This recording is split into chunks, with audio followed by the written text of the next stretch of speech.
Hi everybody, welcome back to the channel. Today I wanted to talk about the rear light on the Senada Saber. It should be the same light that's also on the Senada Herald. It's just a battery powered light. It's not connected to the main battery or the brake levers, and it's not intuitive as to how to get inside it to change the batteries, so I'm just going to demonstrate that. We're going to use a small Phillips head screwdriver.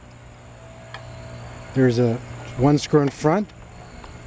I've already had this off, so it's a little loose. You might have to give it a little extra force the first time you use it. Don't lose the little screw.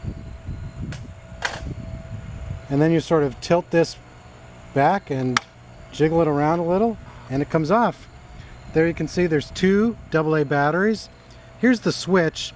It's not a really high quality switch. In fact, I was going to take that out and put in a real toggle switch in there, and I might still do that, or I might replace this with a motion activated light. But here it is. It's pretty basic and it does the job. We're going to put this back together. We'll sort of angle it in there. Like I said, it's not super easy to get it in, but hopefully you only need to do this once a season to put fresh batteries in it.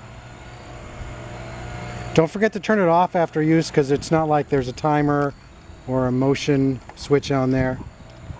And just tighten it up. There you go. Don't over tighten that.